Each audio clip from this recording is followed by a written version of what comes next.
Hello, dears. Why are you part of something beautiful? You are the something beautiful. Everyone and everything in this world is as you think and imagine and believe it to be. That makes the world yours as you understand it to be. No two people have the same world.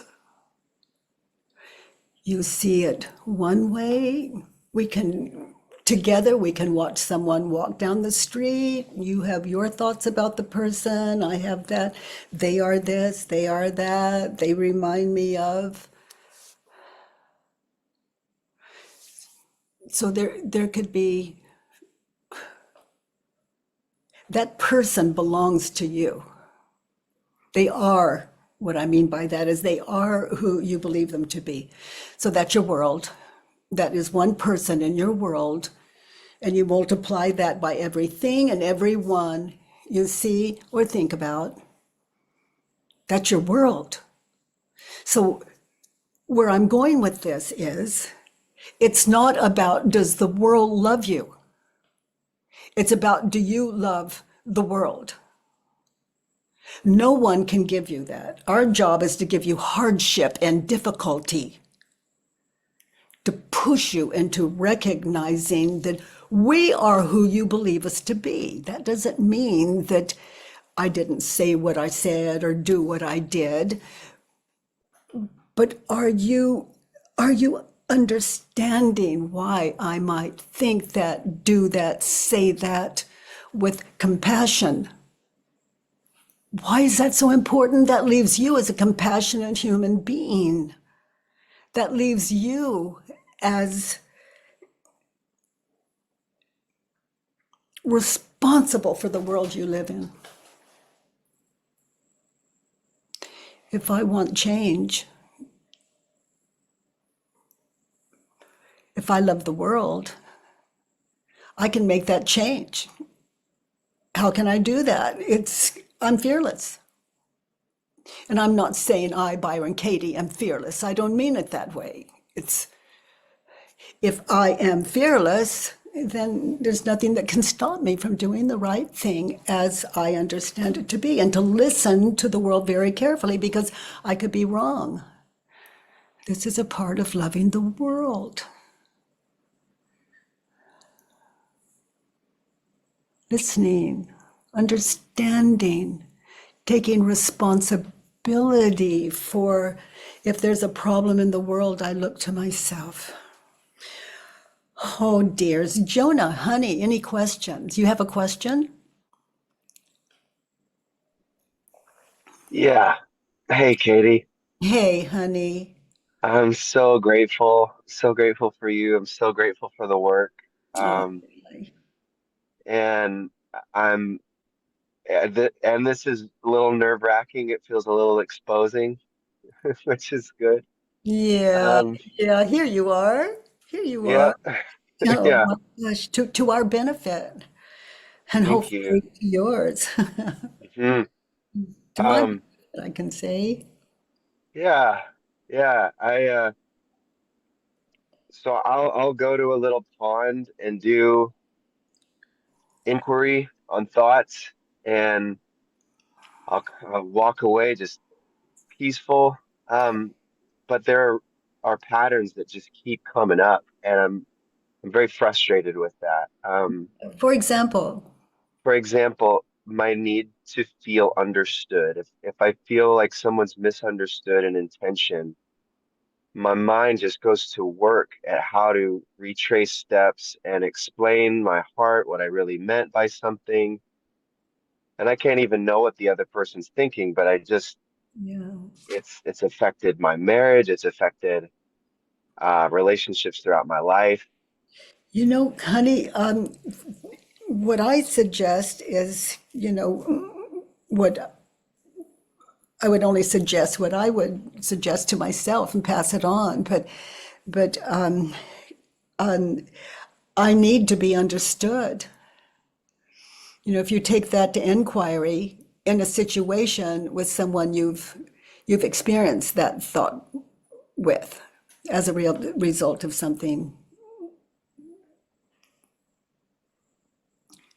a situation where you were needed to be understood. So anchor there and in that situation and work with the thought, I need to be understood.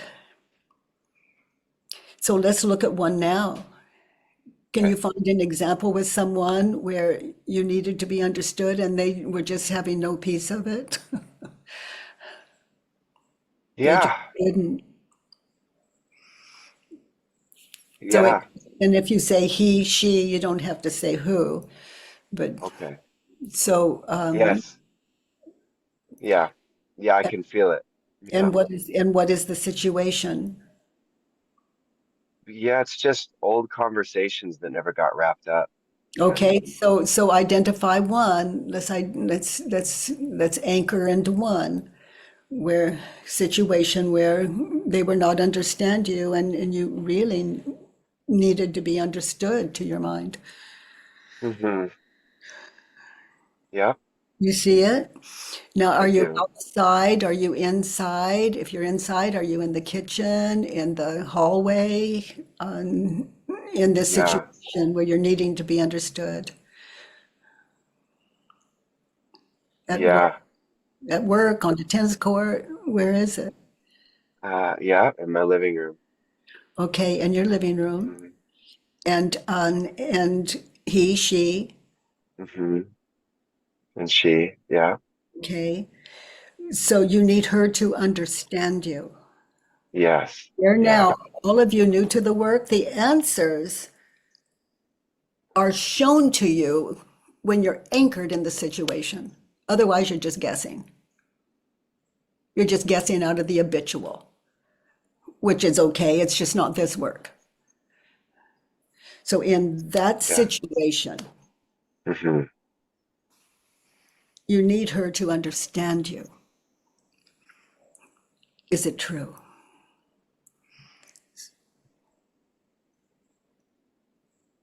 Yeah, I can feel it in my guts. Okay. Oh, yes, I need her to understand me. I'm scrambling to explain myself. Okay, so Yeah. now you're describing how you react in that situation with her when you're believing the Right. thought, I need her to understand me.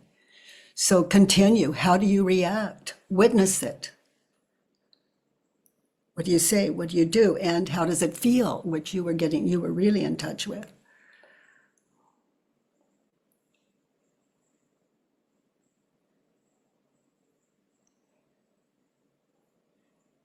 How do you react? Do you override her? Do you not listen? Do you defend? Do you blame? Does your heart race?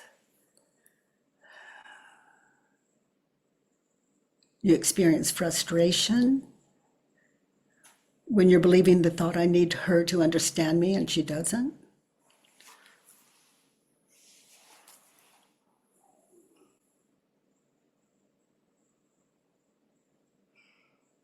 So Jonah, how do you react? Did we lose Jonah? All of you, if you're following this, how do you react? What happens when you believe the thought, I need that person to understand me?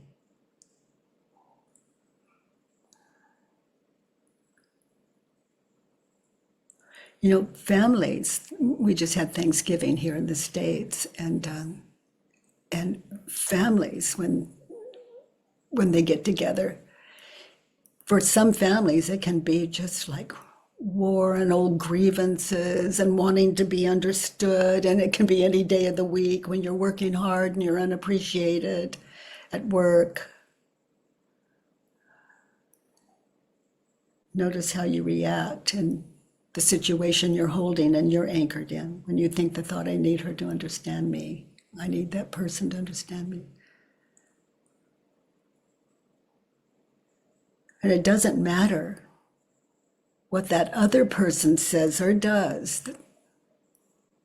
Just for now, as we sit in inquiry, this is about how do you react? What do you think, say, feel, and do? When you think the thought, I need that person to understand me, and they don't.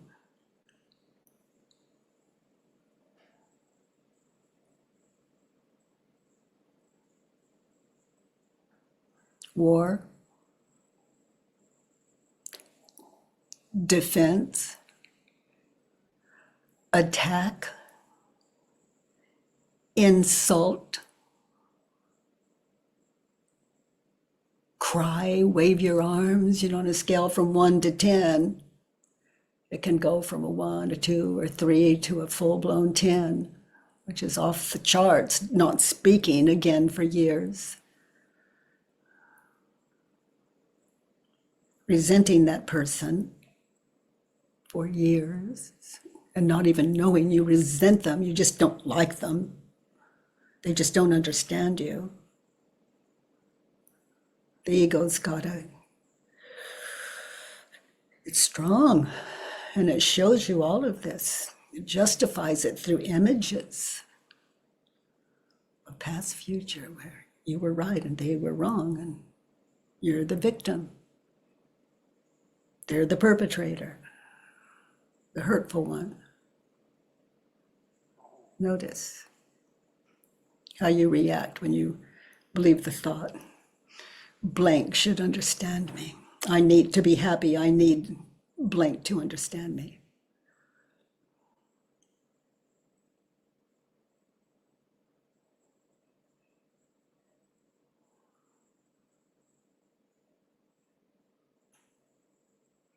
Now notice the follow-up. Ego's favorite food, guilt. You cannot argue, even for justice. Argue, even for justice, if you're not truly in your heart justified.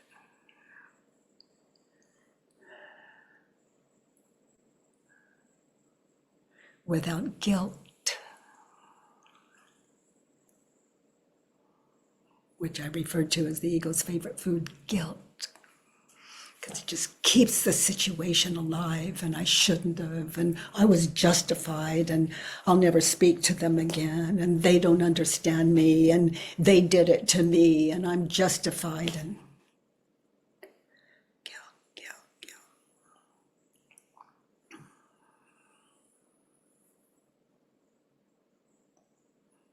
Guilt is it's a beautiful thing when you understand that guilt is a word for look back. What were you thinking or believing? What did you think, say, feel, or do that went against your heart?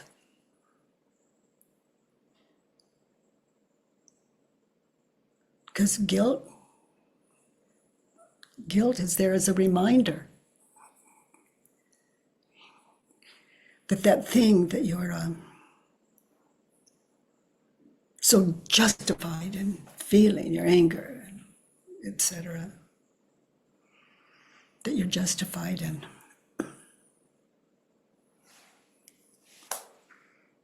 That war is not okay for other people, but in this case, you're right. War is justified.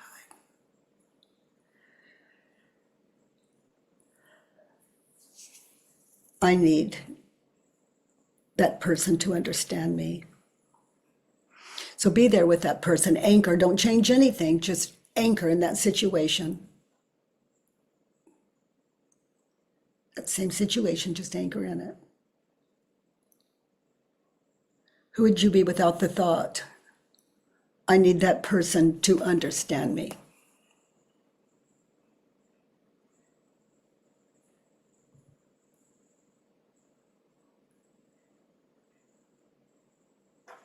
In that situation, listen to that person without the thought, I need that person to understand me. So get quiet, listen to that person. because they could be right, maybe not. Just open your mind. We're not looking for right or wrong or winning or losing. We're just going back. Was that person right in what they were saying?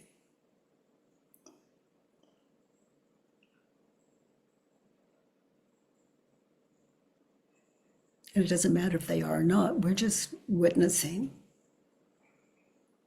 without the thought, I need that person to understand me. Who would I be in that situation? Listening.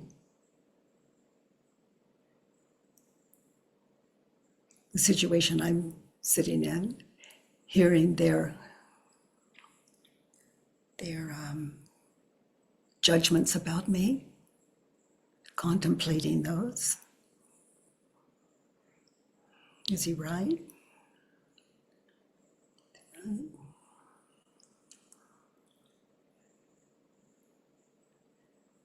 I hear him say, you never listen to me. Is he right? You're not listening to me. Is he right?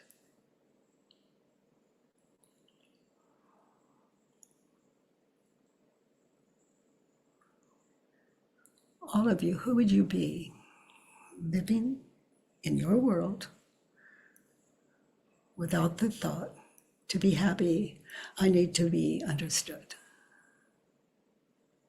I need him, her, them to understand me.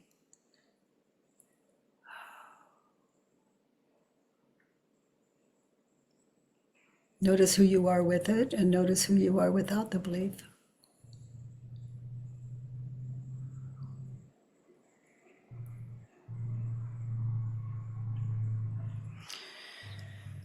To be happy, I need that person to understand me. To be happy, I don't need that person to understand me. So now I'm listening again.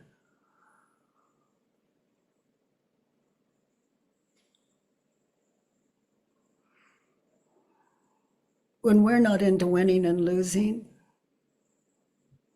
wisdom is allowed to live.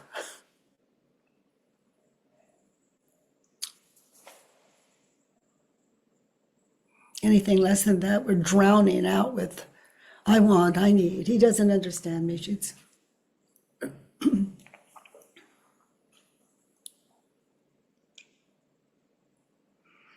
to be happy, I need me to understand that person. Okay, so now I just get quiet and I listen. They could be right. Could be I'm right. Doesn't matter who. I need me to understand that person. Maybe there's something I missed. That makes me a very good listener. A compassionate listener and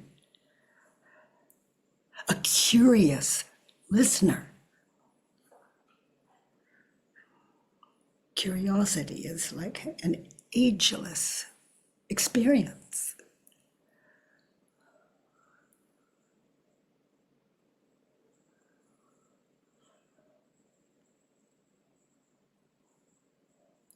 To be happy, I don't need that person to understand me. No one in the world. No, I don't need anyone in the world to understand me. I need to understand me. If I'm ever angry, I need to understand me. If I'm ever hurtful, I need to understand me.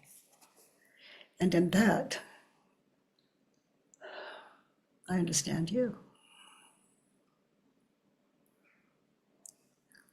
I understand you to my own mind.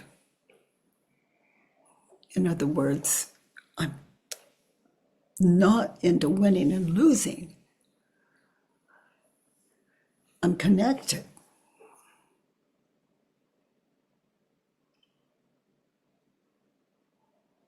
Sitting with my teacher, no matter who that human being is. If I'm at war with that person, I'm sitting in the presence of my teacher.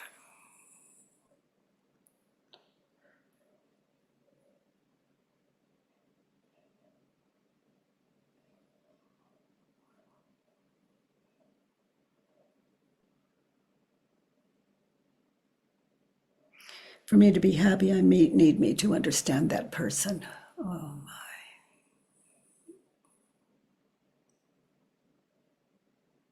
In the situation I'm sitting in, I need to understand that person in that situation. It's like, how loud does that person have to get for me to just simply hear the words that he's speaking?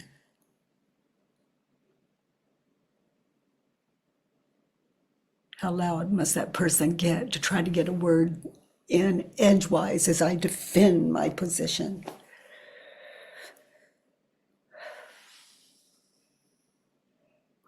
So Jonah, honey, are you back?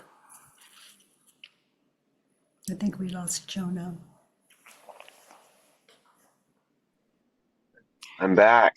My phone overheated. Mm-hmm.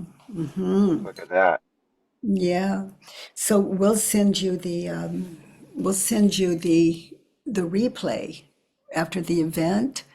And I did my best to walk everyone through. To be happy, I need blank to understand me. Mm-hmm. Yeah. Yeah. I caught the end. Yeah, all 4 questions and turnaround. Mm-hmm. Mm-hmm. But I can't say that I did it justice, but Beautiful. Yeah. I did personally get a lot out of it. It's like that justification, you know. Yeah. Yeah. Just to find myself and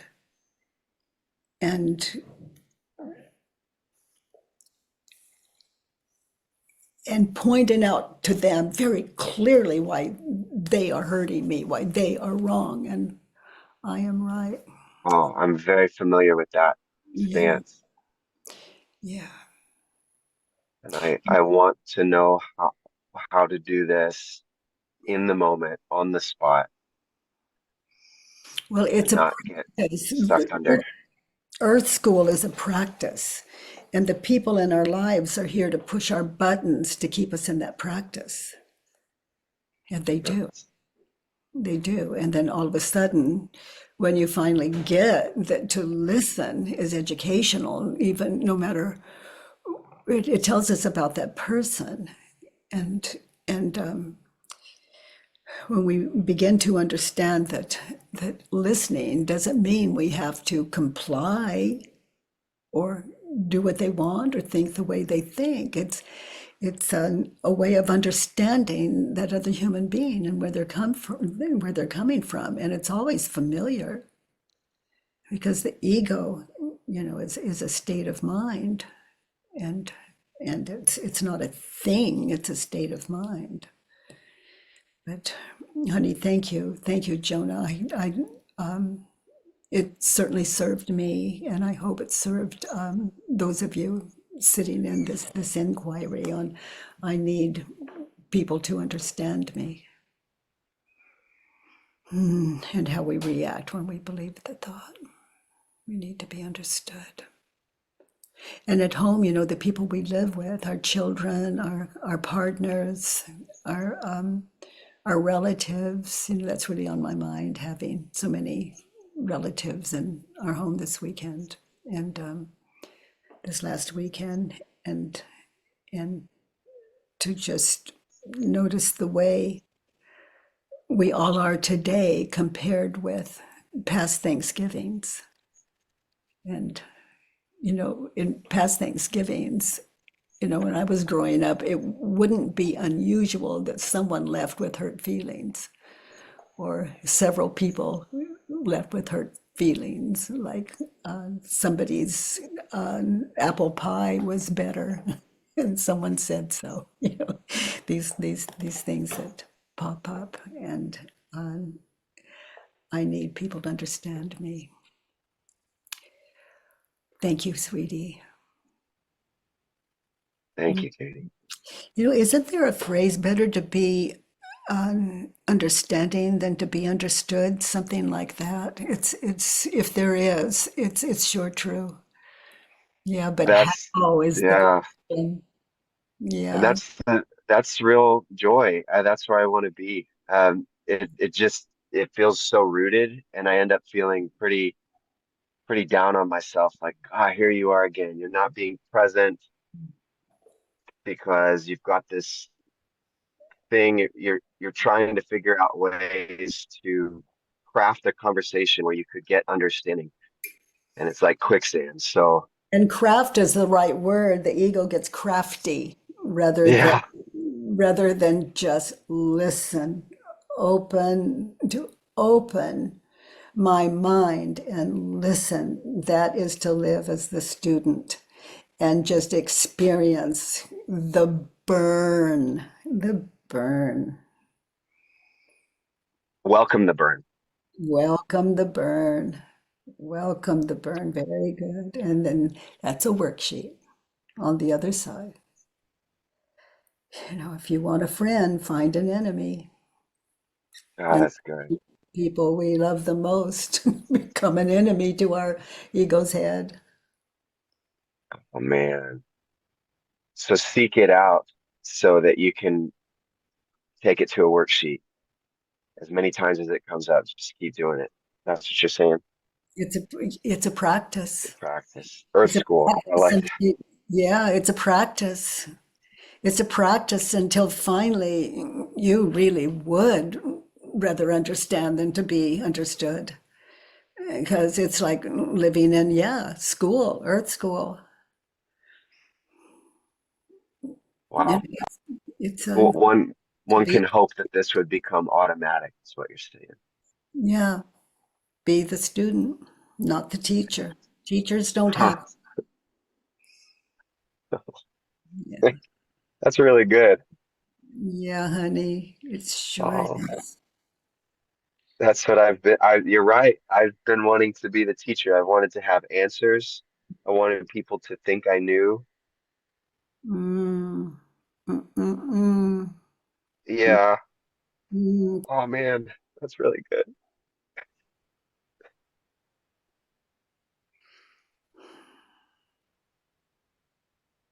It's a war we lose.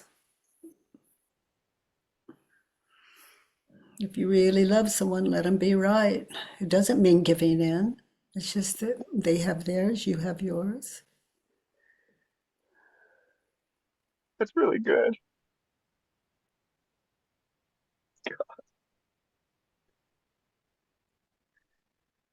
I think I wonder how to forgive myself for losing so much time, you know. I'm making it right beginning now,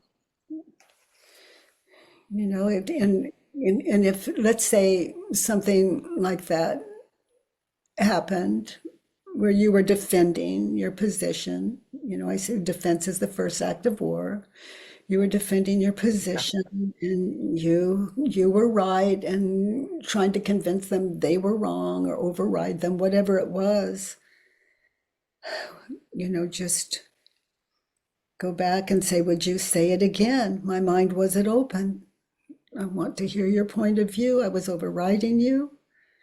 I want to hear. I'm available to hear you now. Please say it again. And then they will or they won't. But then you can make it right with yourself by living the opposite. Anytime you defend or interrupt someone defending, just notice. Just notice. Let them be right. Let them win. Let them, they could be right. But I know Yeah. what wrong is, and that is war. And there, in my world, in my life, no one starts the war. I start the war. If there's war in my life, it's on me, not that other person ever. Wow. You know what that means for all of you that can hear this? It means as long as you're not at war. There's no war. And that doesn't mean giving in at all. I'm talking about understanding and the way you want to be right and the way you've defended, you know what that is. This isn't foreign turf for you. No. So to give back what we've attempted to steal, which is Yeah. Yeah, that's been the root of every fight. You're right. And if you just make up your mind and draw the line in the sand from here out, all war that I'm engaged in is on me. Yeah, and it doesn't mean being a doormat either.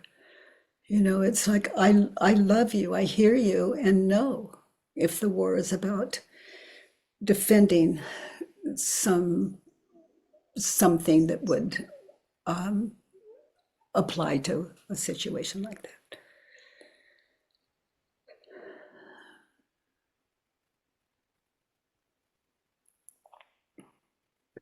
And so in parenting conversations, for instance, I might still have a stance that is important to me, but And it's important to your child right. that you have Um, friends. You're the father, right. the teacher. But being willing to hear my wife, who might have a different stance first, to be the giver of understanding first is what you're talking about. And I might learn something. She might be right. My kids might be right.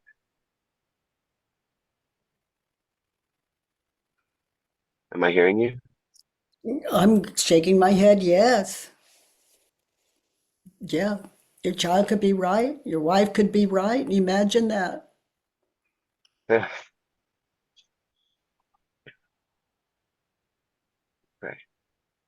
And if it's not, it's not worth going to war because you're teaching your children how to deal with life, war.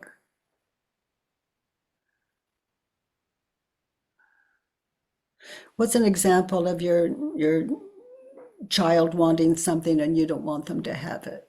A situation. Oh,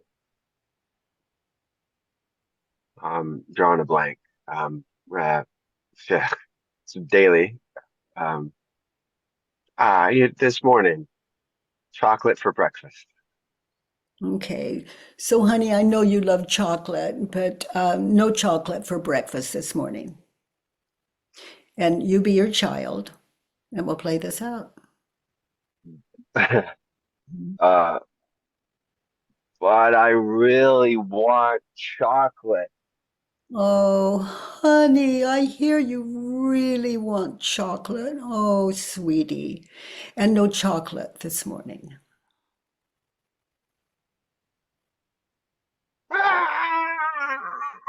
Oh, sweetie, you look like daddy coming off of sugar. That one I just couldn't resist. What I Right meant on the money. What I really Yeah. meant by that is, oh, sweetie, I really get what you may be going through right now. I really get it. That way, it's they can really hear you Yeah. because it's Yeah. honest. And I'm not telling them no chocolate forever. It's Yeah. it's just now. But see, that's love at the breakfast table. Because our children are going to cry over something anyway, and it's for us to be there with some Mhm. understanding and really good listening so that as they continue to grow, they'll respect you. They may not even know why, but they can always go to dad because he's a straight shooter. He doesn't get angry Mm. with his eyes. He knows me. Yeah.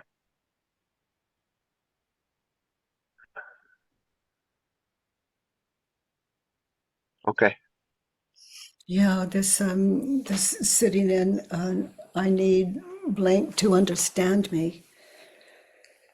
And a full worksheet on that. Oh boy, in the situation like at breakfast. And oh, honey, and if you need help, just go to the comment thing and ask for facilitator. And there are facilitators that really have really set in this practice and have children. So. And children is an ageless thing. When you look at some of your reaction, if you're like so many of us, your reaction around the chocolate milk and no to the chocolate milk, and our children, our small children can be more mature than we are, but they're learning how to get their way by watching our example. That's the point of what I'm saying. Yeah. Okay. You want your way, just lose your temper, get frustrated. That's how you do it here in Earth School. But we're all children until we understand the cause of our suffering. And sweetie, your innocence, you're probably doing it like your parent did it, or someone on television did it, or Yeah. an older sibling, or all of them. War is common here in Earth School.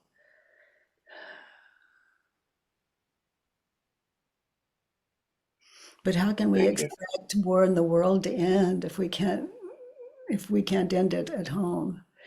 And so my whole family does not have to end war for the war to end.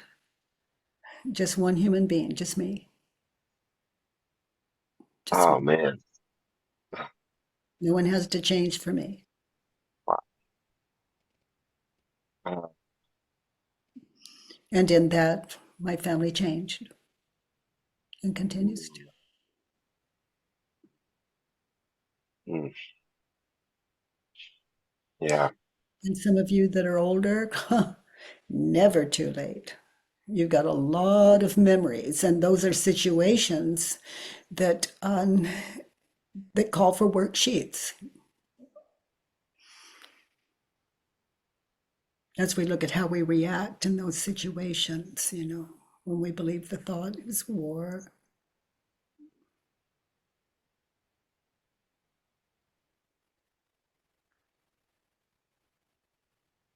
Yeah. Bless you. Thank you. Any, Yeah. yeah, I love so much our time together, all of you. I just,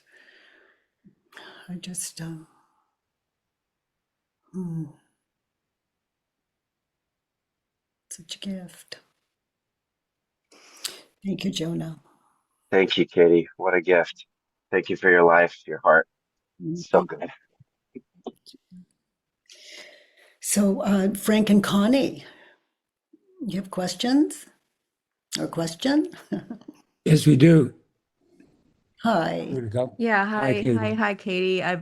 We've read your book so many times, even during workout, everything, and we currently have this situation, and we read the book and somehow still a little bit of stuck of not knowing what to do. My son is currently in college. He's a freshman at University of Michigan. Right before he left for college, Frank, his dad, and Ryan is my son, had an argument. The last week of college, apparently, we had a family meeting, which we usually have it every single week. And the last week, apparently he was, didn't want to go to work, and he was on social media quite a bit. And Frank kind of pointed out to him that he was on social media quite a lot. And he said, this is my last week before college, and I really wanted to spend time with my friends. And if I don't spend time with my friends, this will be, a lot of them will be the last time I see them. So I don't see that as anything wrong.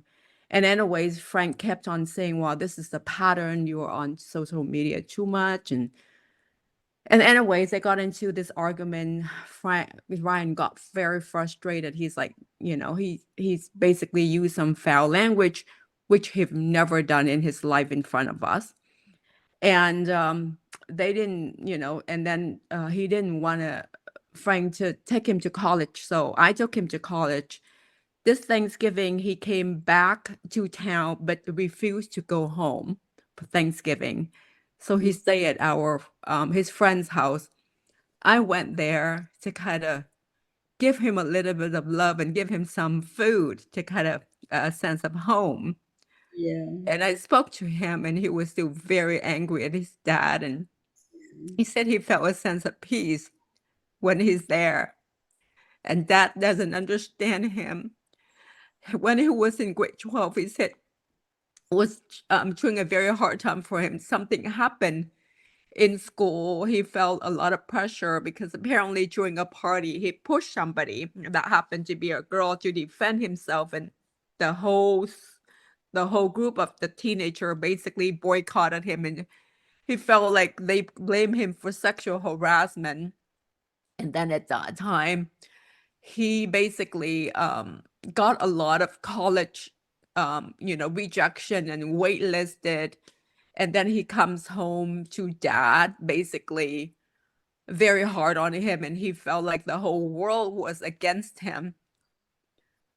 And then he said at that point, he felt so depressed. And he said that he contemplated suicide, but he didn't. And he said, you know what, at that point, he said, I have to take care of myself. And then I don't want dad to bother me anymore. And since that's what he shared with me when I went to his friend's house the other day. And he said he felt at peace when he's in college. That because dad is not around. So that's what happened. But when so yesterday when I took him to the airport, and I basically share with him that, hey, Ryan, dad loves you, but we love differently. Dad loves you in the tough love, and mom loves you soft love. But dad have molded you. He supported you with whatever you do for you to able to have the good grade to go to Michigan. And then everything happened in your life because of dad.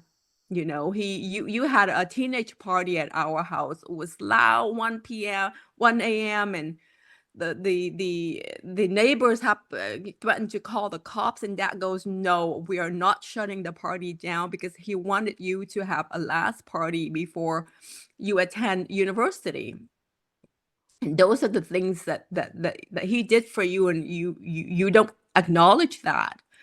And then he basically just got quiet, and I actually gave him a book. It's called what is it called? Something. Oh no, I'm sorry. Obstacles. Yeah. Obstacle is the way. Right before he left, board his plane, and said, just read it and just hear what I say about dad, about tough love. And he said yes, and then he left. So the question I have for you is, he's now gone. He's not at home anymore the past 3 months. And it's really hard to connect with him because of the distance. And I when I talk to him, I feel his pain, because he was crying as he spoke to us, and I was crying, and I don't know how to connect back with him or Is he attending classes? He's attending classes. He's doing mechanical engineering. He got he got an A, he got 2 B's, and he got a C, and he was like, "Wow, I know that." We basically had a little contract right before school saying that, "Well, we pay a lot for your college, and you gotta have to maintain a B, a minimum of a B, and consider this a loan." Has that average. So he's meeting the requirement, right? Yeah. Yes. So when he told us that he got a C and that, and he thought that I was gonna be upset, and he said, "You know what? If a C is not good enough for you, then you don't have to pay for my college. I'm just gonna get a loan, and if I can't get a loan, I'm just gonna quit and go to work." And I said, "Son, it's okay. I don't care whether you get a C or not. I want you to do your best. That's all I care about." Okay, so what is your question? My question is, now that he's far away and now he's not speaking term with his dad, he didn't go home during Thanksgiving, and how can we help him? Well, I would say, how can you help you? You're the one with the problem. And yes, your son may have problems, but you've got a problem. And so, I can speak to that. Be happy, have an amazing Thanksgiving. You called him, he talks or he doesn't. And Dad, if he doesn't want to talk to you, you've been spared. He's your son. He's maturing. It's not easy. It has nothing to do with how much he loves you at all. Grievances are just the ego's trip away from being aware of where we're really at. He knows you. You've been there all his life. And yeah, you may have been tough, but I'm not getting that you were, but take care of yourselves. Have an amazing life. Love your son. He's got to be average. And if he wants to pay for his own college and he drops below a C, that was the deal. He wants to pay his own college. He's his father's son. You'd be amazed. He'll probably pull it off. And you can let him know that if he runs into difficulties, you've got his back.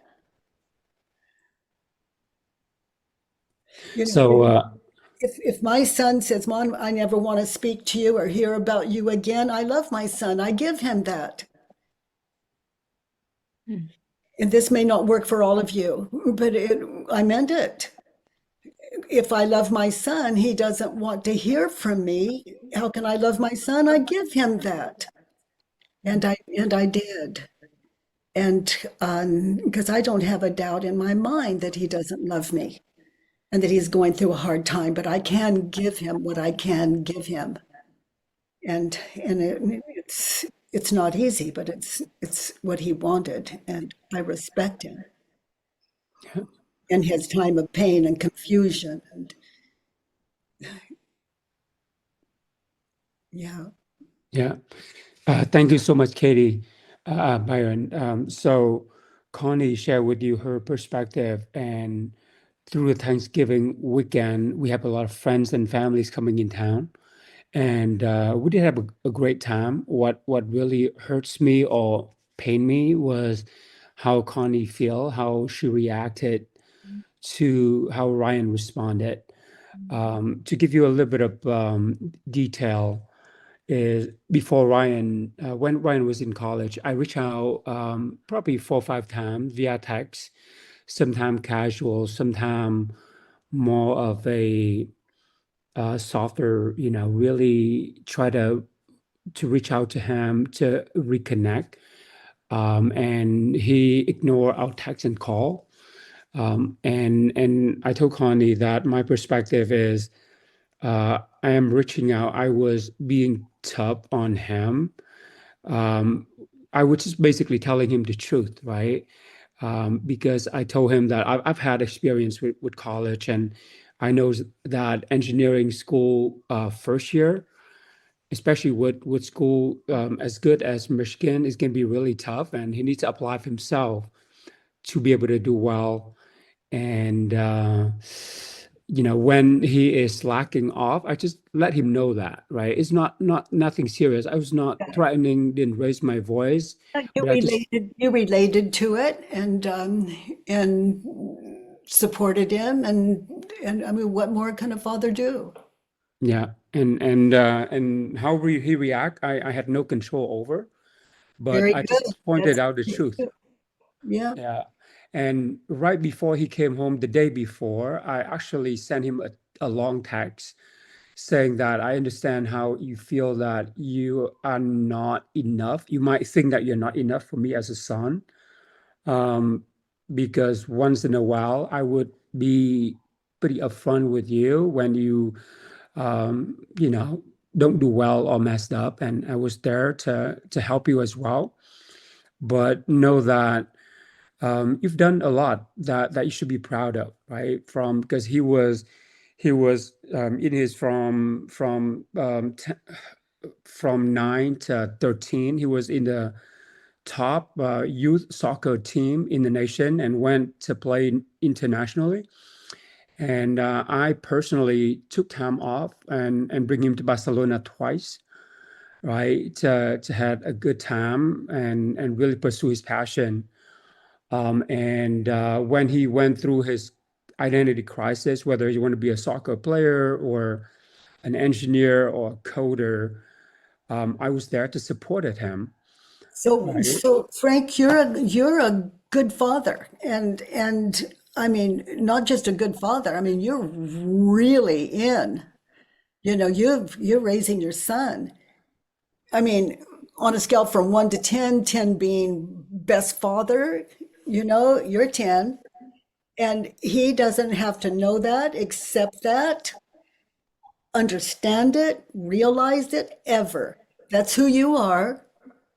But to expect my children to appreciate me, that's not okay with me, because that is giving, expecting something in return, and that's on me, and that could put pressure on them. I'd rather see my children grow up without my input when they reach a certain age, and your son's there. Yeah, Yeah, so I agree. you're an ace. You're both amazing parents from what I'm hearing. And he's got his life, he's got growing pains, and he'll obviously find his way. He's a talented, loved young man. Yeah. Yeah, in the meantime, your job is to have a good life, and if you don't have other children, to have a good life in an empty nest situation. And yay, that's the best example for how your son to live. He'll say, I'm miserable, and they're happy. What is that? Just That's another amazing. Yes. just another example of parental guidance without trying to guide. Just have an amazing life. Right. I mean, it's not as though he doesn't know who to call when he's in trouble. Yeah. So he doesn't Um, to you. yeah, I as a husband, I feel for Connie, how emotional she was with Ryan. Yeah, so In be tender and know that she's got the problem. You don't. Yeah, because I told Connie that I did everything I could to reach out to him. If the kid is not ready, I don't want to push him. I don't want to insert my life in and try to Okay, so be. Connie, if you're listening, honey, that's where he's at, and it doesn't mean it won't change, but that's where he's at. So that supports you to understand, and it sounds to me like you do, that you really get it. So I'll just repeat it. Just you'll mother the way you do, and Frank will father the way he does, and your son will be the student that he is or not. And, I just keep going back. What can I give my children? An, an, an, an example of what an authentic, happy life looks like. No matter Katie, what. And deaths in the family and everything, just, and how can I do that? Not because I'm some special human being. No. I judge my children and write it down and ask for questions and turn it around. I do this work. It's a practice in stillness, and all the answers I ever wanted, I found within me. And we all hold equal wisdom if we just have the courage to sit in self-inquiry. And it's a big ask. But from here, you two, if you write worksheets on your son, I'm staff and I were showing up here tomorrow and the next day, every Monday, Tuesday, and Wednesday. And you're not alone. I'll tell you both that. You're not alone. We've either been there, we are there, or we're going there. So, Katie, is there a way? I know that every single one of us shape different way because how we were raised ourselves too. And I think there's also a generational gap and also cultural gap between how we were raised and how Ryan was raised. He was raised here, was born here. We wasn't.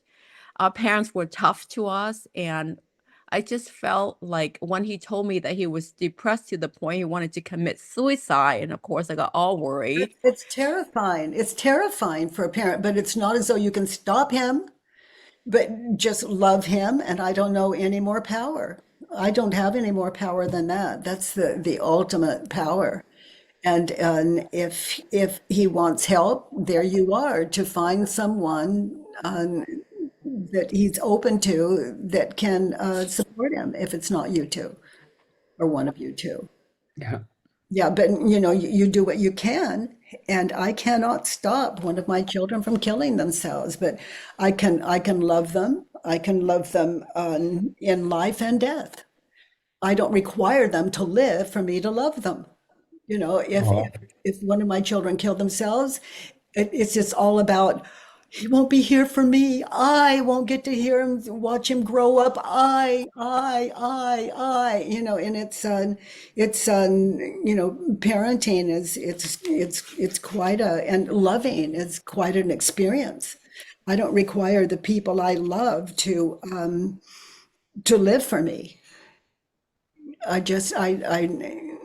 As a mother, I set the example by having a happy life and being there when they need me, and Amazing. and to let them know if they're suicidal that I'm here for them, and if they need help from me finding someone. And then some of us jump further than that, and their lives really are saved. We jump over them and get them help. But if their minds aren't open, that help often isn't enough. No matter how wise or great the clinic you might send him to, it doesn't mean he's going to hear them any differently than he hears you. There are just no guarantees other than one: love him. Just love him. And that doesn't mean anything other than just what I say, love him. For me means Amazing. and having a good life as an example. Yeah. What you just said, it just makes so much sense to me. Resonate with me a lot about how just to live our life, love him. And we can't really control whether he want to kill himself or not. Right. We wish that doesn't happen. I mean, as a young guy, I used to want to kill myself when some major thing happened. I think so many of us together here today, we've been there in our own way. Yeah. Many of us. And Katie, I just want to share this. I read your book back in 2008, and that literally changed my life and my career.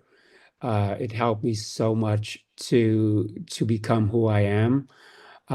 It brought a lot of peace and clarity.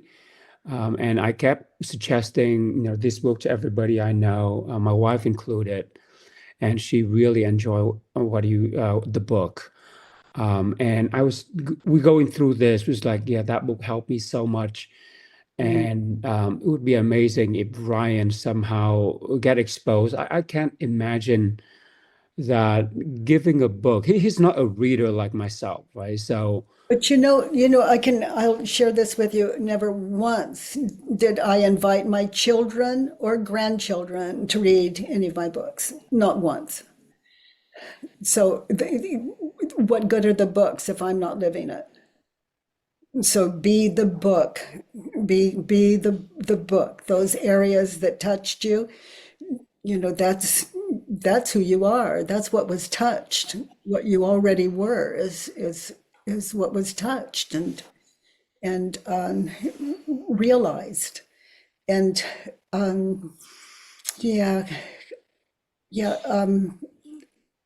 I just, like you, anything I would suggest to my children at one point would be a reason for them not to do it. yeah, that's what I'm afraid of, because is there a way that we can somehow introduce the book or the practice to him for him to be aware of whether it's Yes. I know. Live it.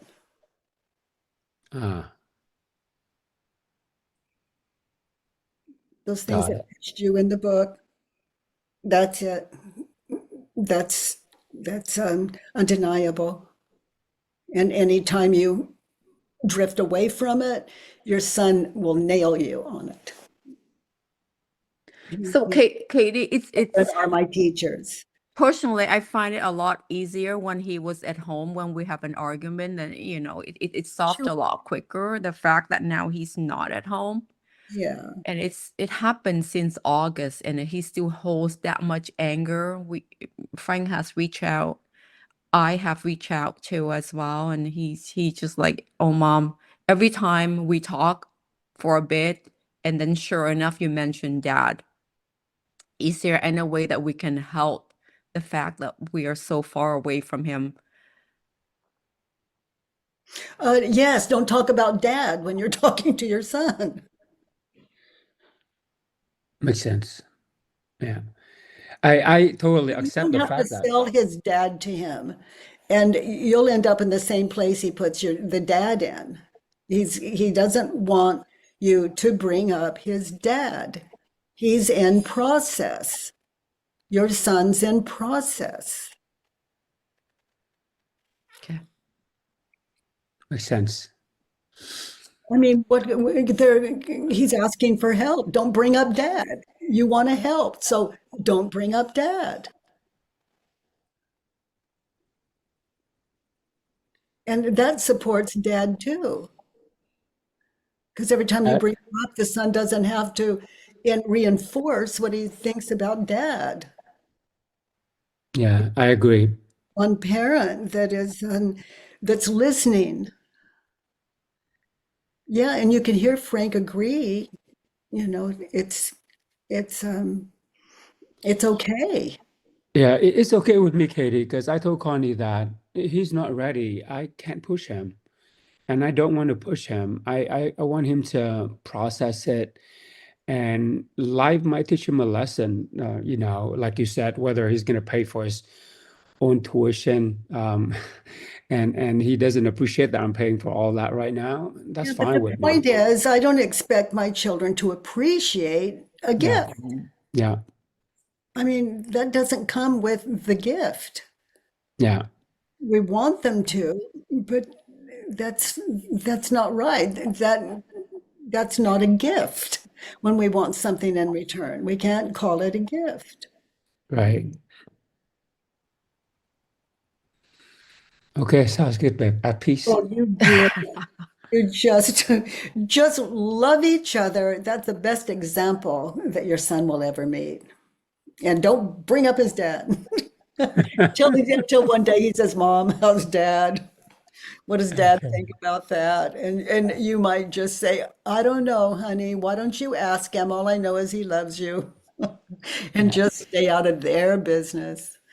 Thank you so much. Wow. Yeah. Okay. You too. You too. Oh my goodness. Oh my goodness. Our children. Oh, they know our buttons. Oh, Yeah. and they know you've got. He knows that you've got his back. Oh my goodness, Rhonda.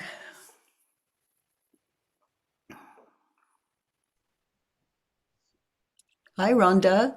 Hi. Hi. So, honey, you have a worksheet or questions? Yes, I'm not sure if I did it right, but I did it the way I did it, huh? Okay, so let's hear number one on your Judge Your Neighbor worksheet.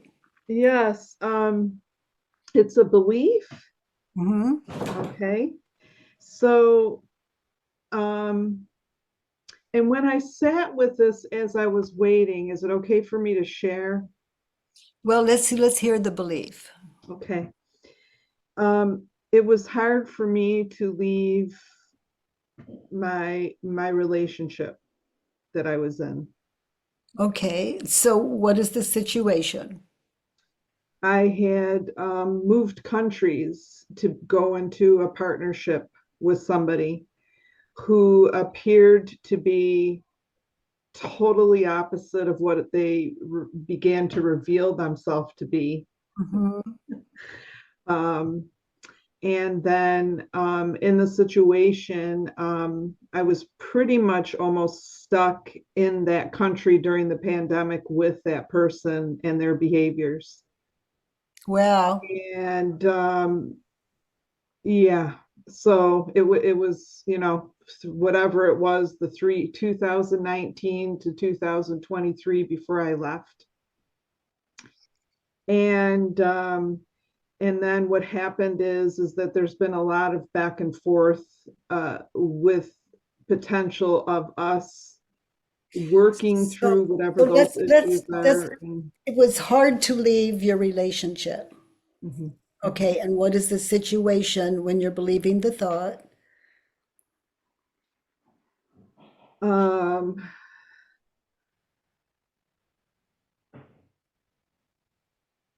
I'm looking at my sheet here. Let's put you in the pandemic. Oh, Let's put you there, and you're trapped with that person. mhm. Okay. So it's hard to leave the relationship. Or Yeah. when you're believing that, are you in the living room and the In the bedroom? living room, In the living room. And are you Yeah. sitting or standing? sitting, Okay, on a couch or chair? couch. Okay, so be there now in that situation. Mhm. You're trapped. Mhm. Is it true? You can't leave him. It's hard to leave the relationship. You're trapped. Is it true? I don't know. So be there now. Is it true? You're trapped. No. So, honey, feel that. And There's a fear that comes up with the leaving him. there's a fear, but you're not trapped. No. I mean, I'm not guessing. I got that from you. Mhm, mhm, mhm. Now notice how you react. What happens when you think the thought, I'm trapped. I'm trapped here. Notice the images of fear.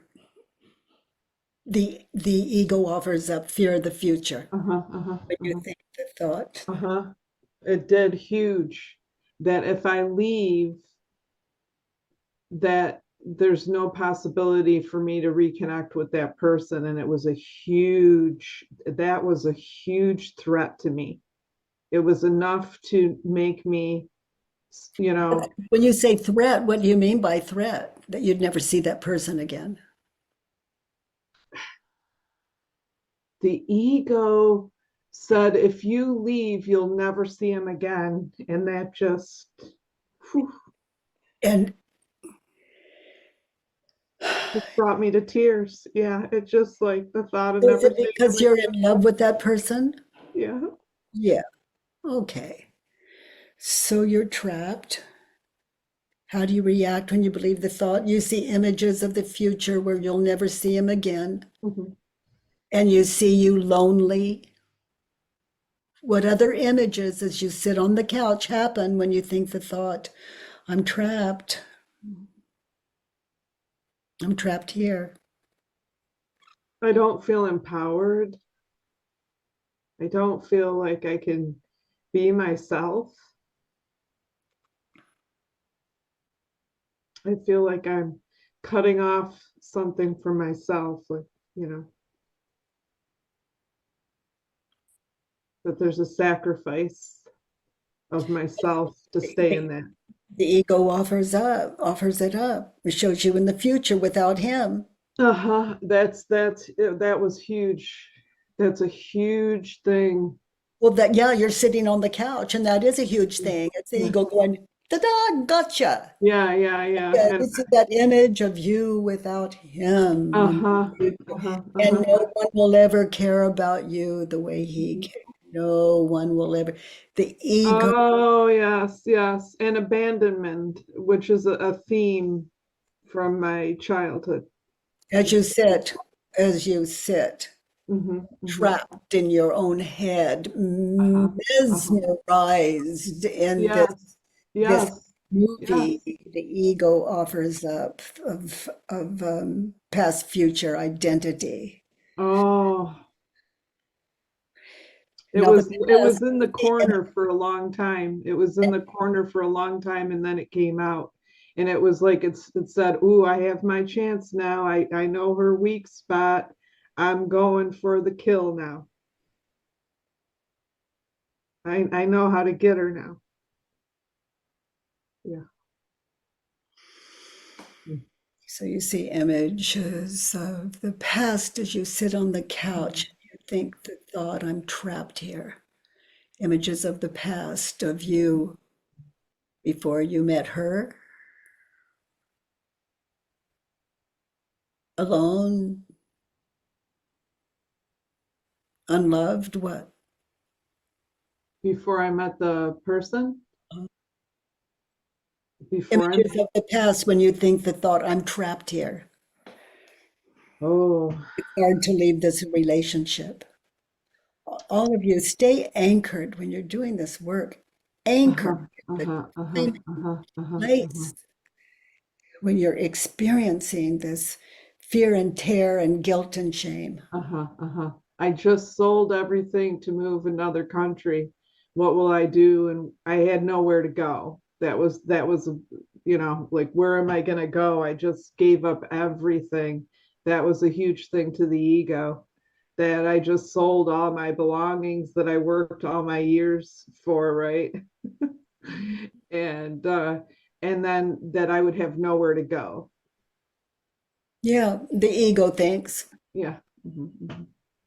Yeah, so, you know, that's why I say one little fear and terror, get a future, one little shame and guilt, get a past. And then what's the matter with you? Did you make a mistake by entering in this? You know, there's that other thing too. The ego will be there also to blame you. Yeah, its job is to keep you trapped in its trance.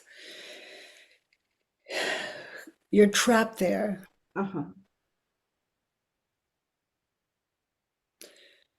Who would you be without the thought, without all those images running in your head as you sit on the couch? Free. You'd be without the thought, I'm trapped here. Free and calm. Okay, so live that out. Free and calm to leave. Free to leave. Okay, so what is your first step? You pack. What is your second step? I pack and I put everything into the car, and I leave. Yeah. I'm trapped here. Turned around. I'm not trapped here. I'm not trapped here. No.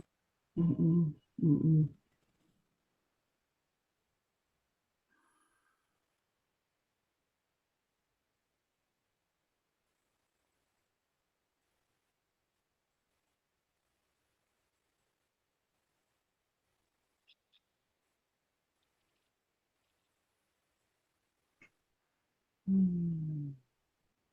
And in that situation, sitting on the couch, what do you want? And you're thinking the thought, believing I'm trapped here. What do you want? What did you write for number 2?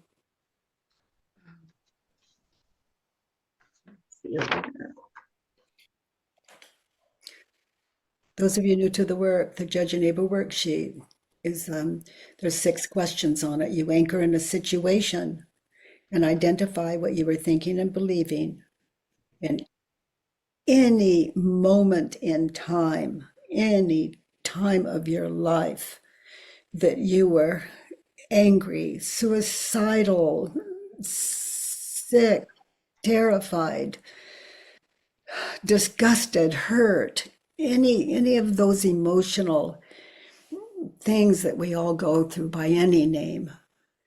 And we anchor in the time and place, and we identify the thoughts, just like Rhonda is doing. Identify the thoughts we were thinking and believing in that situation. And on the couch, as we fill in the worksheet, there are 6 questions on it. And to answer those questions, you have to be there in that situation, time, and place to identify the cause of your fear. Yeah, the cause of your fear. Yeah, you know, what is the other polarity? Love or fear? In this case, fear. So what do you want in that situation? Number 2 on your worksheet. When I'm sat with it, and what arose was that I wanted him to apologize and change Okay. so that I could stay there. Okay. So you want him to apologize. Is it true? Now, as you answer that, you know him. You want him to apologize. He's not going to apologize. So the No, answer I is don't. yes or no. So continue to sit in it. You want him to apologize. You're sitting on the couch in that situation. You want him to apologize. Is it true? You know him. Sit in the question. You want him to apologize. Is it true?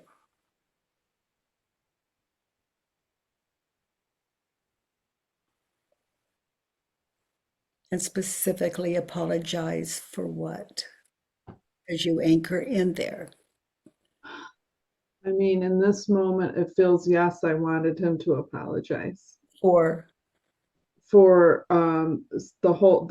thing that triggered for me. The main trigger was him calling me a name when I asked him for something. so you want him to apologize Mm-hmm. for calling you a name. Mm-hmm. Notice how you react sitting on the couch. How do you react? Shocked. Treat him when you think the thought, I want him to apologize for calling me that name. At the time that happened, I was shocked and also scared. Yeah. Now, sitting on the couch, who would you be without the thought, I want him to apologize? Look around you. I'm not saying that you don't want him to apologize. It's just in that situation, who would you be without the thought, I want him to apologize? I just would be clear on whatever else I need to pay attention to. That situation, Mhm. would you be without the thought, I want him to apologize? Just be on the couch, look around, you see the ceiling and the wall and the floor and the furniture. Yeah, but I didn't need anything from him. No, so just get settled on the couch. Mm-hmm. Mm-hmm. Thought, I want him to apologize. Just look around. Other than what you're thinking and believing, are you okay? I'm okay. Okay. So be there. You're okay. I'm okay. I want him to apologize to me. Turned around, I want me to apologize to him. Where does your mind go when you consider that turnaround?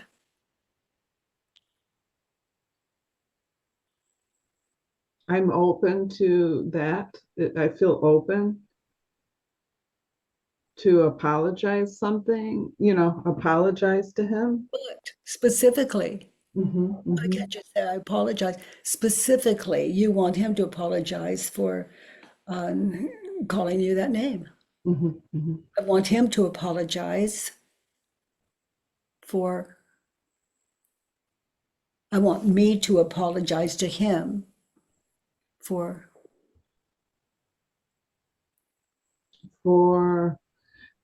I think I asked him for something, and he called me the name, and then later on he told me he had a severe toothache, but I didn't know that. I wouldn't have known that unless he communicated that with me, and he didn't. So you want me to apologize to him for, what did you say or do? Well, I asked him for something. I asked him to spend some time with me, and then he lashed out and called me a name from the other room. And I was over in the other room on the sofa. That was the first time I ever experienced him that way. You ask him to spend time with you.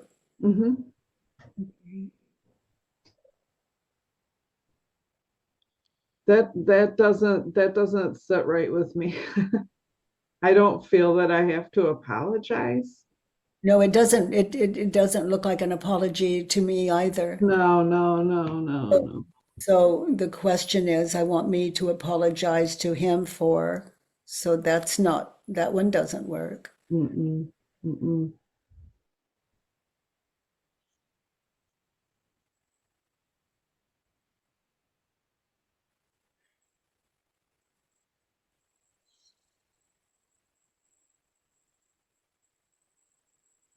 And I'm sitting with, I've got a whole list. No, I'm always doing my work. I've got a whole list that I could apologize to Stephen for on the other side of this call.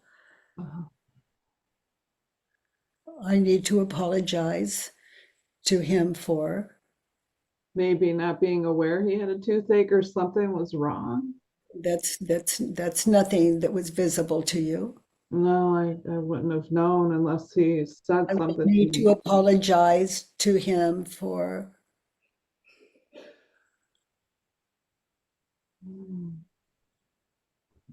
Were you aware that he was in no condition to focus?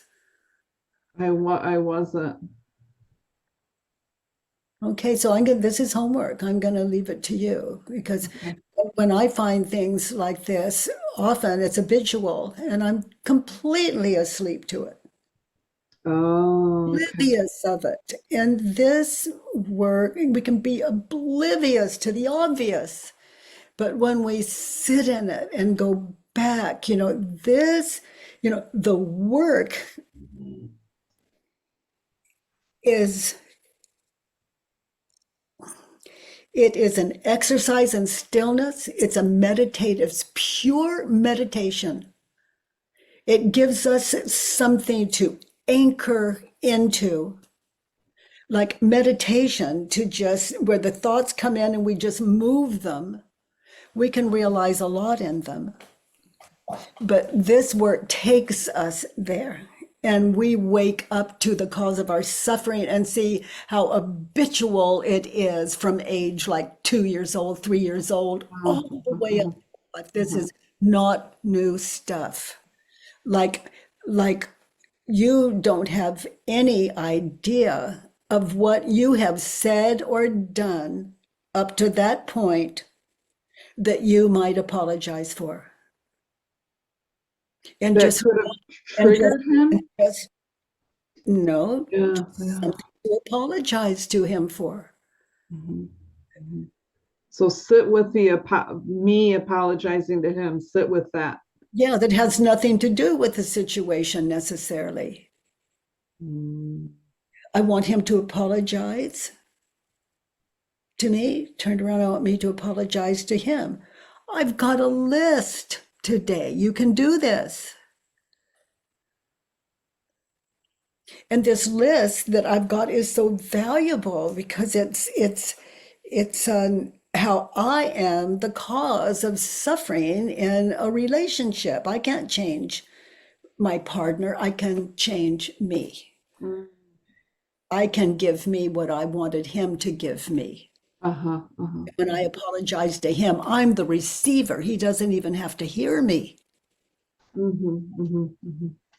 This is making my life right in the world and waking me up to something habitual. Let's say that I'd go to my deathbed with before I'd even be self-aware enough to understand my behavior. I'm so busy pointing out other people's behavior, Uh-huh. Uh-huh. what they owe me. Mm. I want him to apologize and change. I want him to apologize to me and change. I want me to apologize to me and change. So try that one on to the self.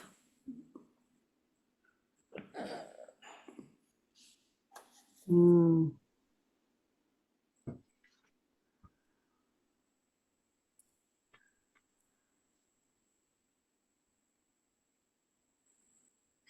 So when you're believing that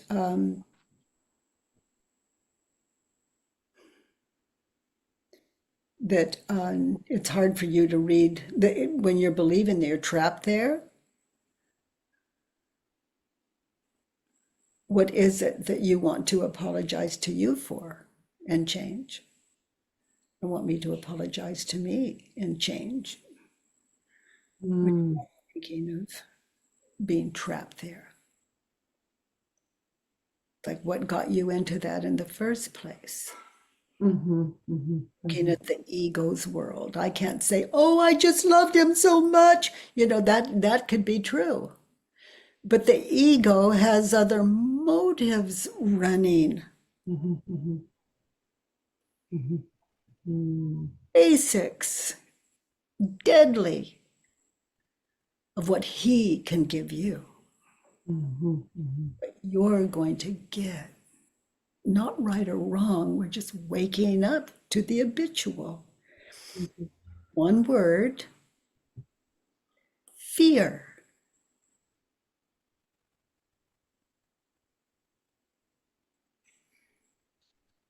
Mhm. Sweetie, what did you write for number 3? Sitting on the couch. To get what you want, what advice would you offer him? He shouldn't.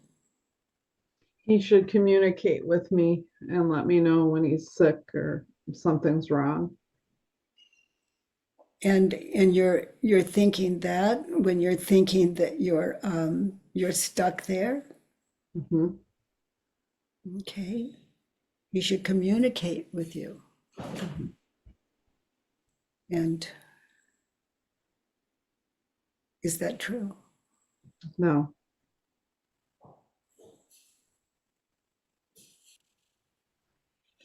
And notice how you treat him, and notice your body language, and notice the sound of your voice. Notice your attitude Mhm. when Mhm. you're thinking the thought he should communicate with you. Mhm. You see it in your mind's eye? Do you see you in that situation? Mhm. Mhm. Are you humble, or are you just weak and vulnerable, or are you strong? I mean, look at you. When you're believing the thought, he should communicate with me.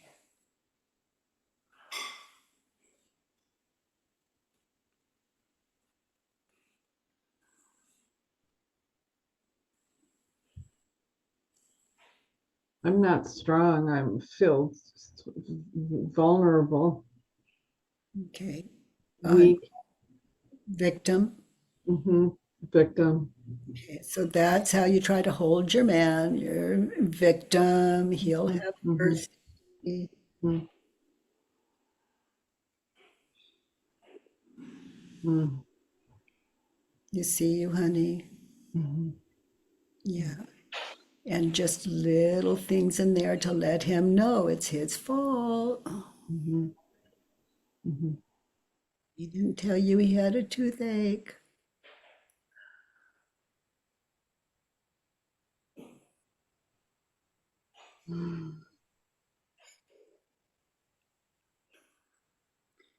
He should communicate with me. I should communicate with me. And that's what's happening right now. What this work gives us. We wake us up from the dream. Yes. We sit in the dream and self-inquiry. Identity. He should communicate with me. Turned around. He should not communicate with me.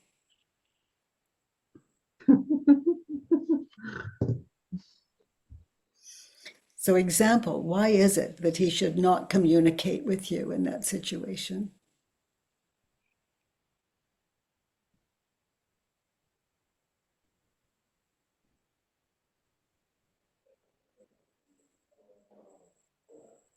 Because if I was listening to my ego, I wouldn't have been present to hear what he had to say.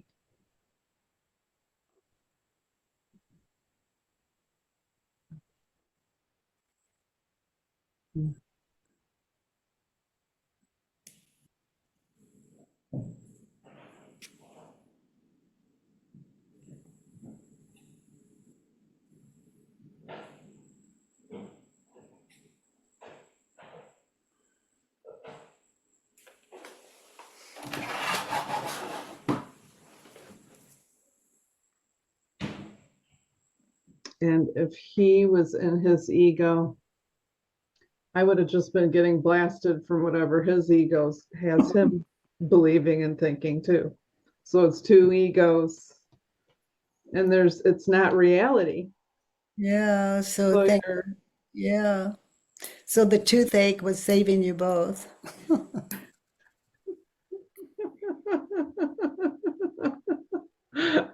That's a good way to look at that. The intervener. Honey, let's look at 4. In that situation, what do you need him to think, say, feel, or do for you to be happy in that situation? Where you want him to apologize and change?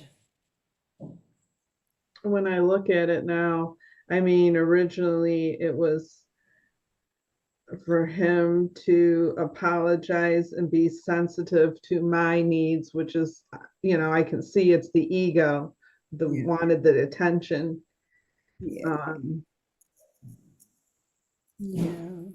And now it's like I don't feel like I would have needed anything from him, just whatever it was to tend to his toothache, which I think you don't really want to talk when you have a toothache anyway. So, right? Yeah. So are you still living together? No. Yeah. This is the past. Yeah, I've moved on. Do you still communicate?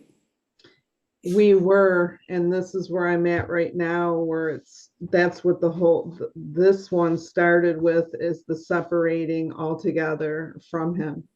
That's where I'm, getting challenged currently. It's just really, I'm feeling that I should just stop all communication with him. It doesn't feel like it's getting anywhere. Well, that could be wise. If all is going well in what you wanted, which was to leave the relationship. If you still feel the same way, only you can know if that's wise or not. To just stop communication. If it's no longer necessary, then that would make that would make sense. Yeah, I mean, I don't know in your situation, but from what I'm hearing, when I look to myself, and another turnaround in that situation to be happy, I need me. So close your eyes and live this turnaround. I need me to apologize to me and be sensitive to my needs.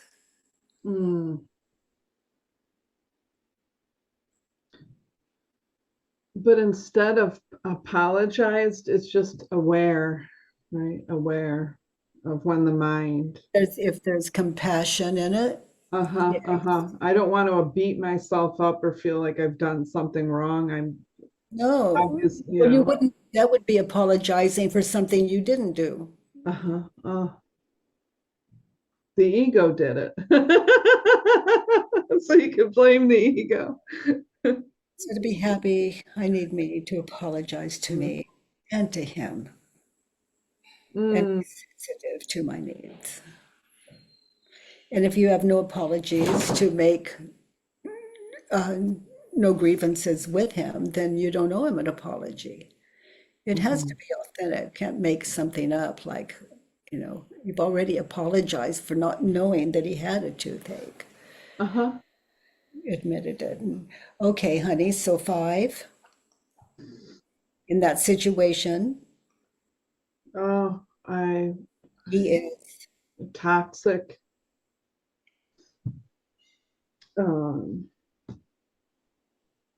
scary, mean, cruel. That's all I had down. okay. And then try it on to look at self-portrait. Maybe it's so, maybe it's not. This is self-inquiry. In that situation, I am toxic, scary, mean, and cruel.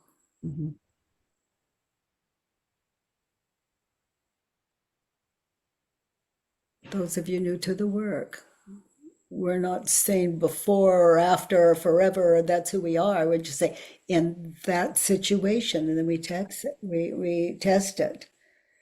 In that situation, I was mean.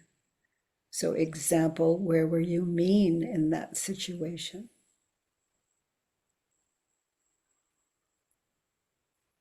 Mean to yourself, mean to him. Where were you cruel? Where were you scary? And where were you toxic?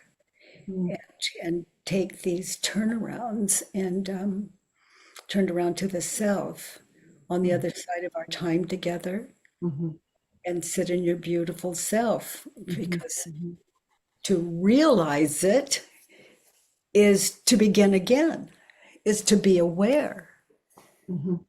And, self-aware and not frightened and confused, but empowered. And if I'm ever mean, I can recognize it and stop mid-sentence or paragraph, depending on how far I've gone with it. Admit it, apologize, and start over as a practice, in how to graduate from Earth School here. Yeah, in other words, to be at home with everyone and everything. Let's look at 6. And another turnaround for 5, he's toxic. Yeah, he's got a toothache. He's scary. Turned around, he's not scary. He's got a toothache. He's mean.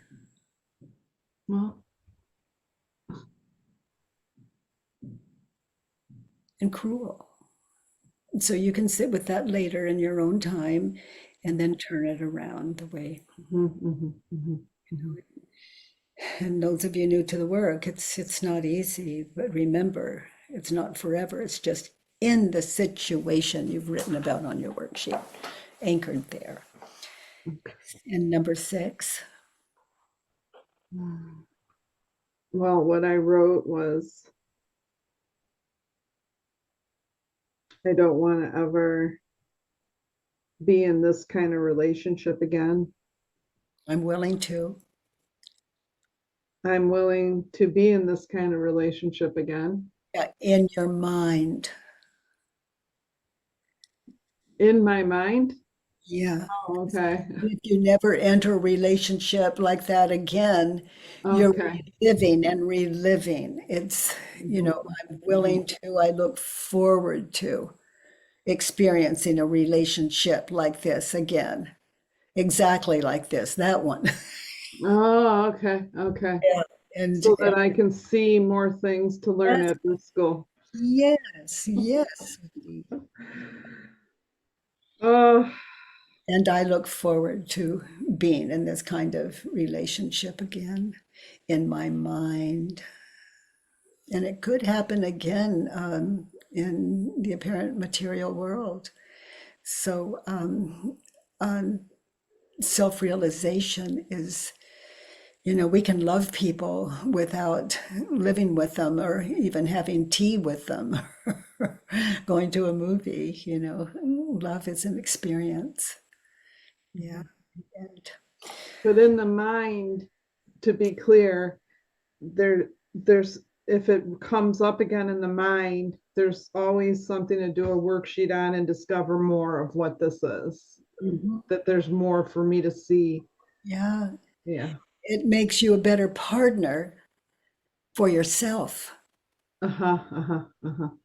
someone that you really love waking up with and living with and going to bed with, someone you really respect.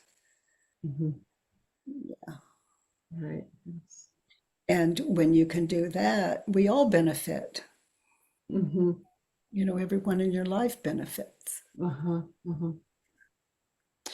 So, sweetheart, thank you for your very open mind and your willingness to look. Thank you. That's a gift. Yeah. Okay. So, any hands raised? Any feedback? Rhonda. No. Let's see.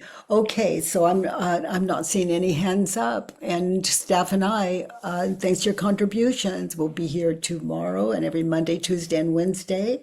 And the New Year's cleanse is full, but we're going to post another event. I just want us all to be able, we can only hold like 98 people, including staff and our little center for the work, and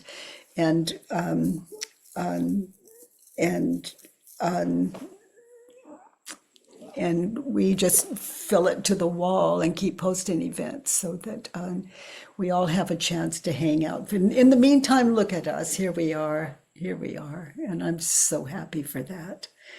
So let's see. We have a podcast, and I see a note here. Please rate it and leave a review if you go to the At Home with Byron Katie podcast. And then if you ever miss us, there we are. Okay, dears, I look forward to life. Why? Because I'm going to show up here. I found that big question mark. I'm going to show up here tomorrow. And what is so exciting about to life is that's my heart's desire. And we'll just see how that plays out. Never know. But what I love is the thought of showing up here tomorrow. And what else is life? I leave you with that, and I never leave you. God be with you always in your heart. May you know the truth inside you from the start. May you find the strength to know you are right, part of something beautiful. May the grace of God be with you always in your heart. May you know the truth inside you from the start. May you find the strength to know you are right, part of something beautiful. May the grace of God be with you always in your heart. May you know the truth inside you from the start. May you find the strength to know you are part of something beautiful. May the grace of God be with you always in your heart. May you know the truth inside you from the start. May you find the strength to know you are a part of something beautiful. And I thought that I saw a light shine. I thought I saw a light shine. Yes, I thought that I saw a light shine. I think I see a light shine now. May the grace of God be with you always in your heart. May you know the truth inside you from the start. May you find the strength to know you are a part of something beautiful. May the grace of God be with you always in your heart. May you know the truth inside you from the start.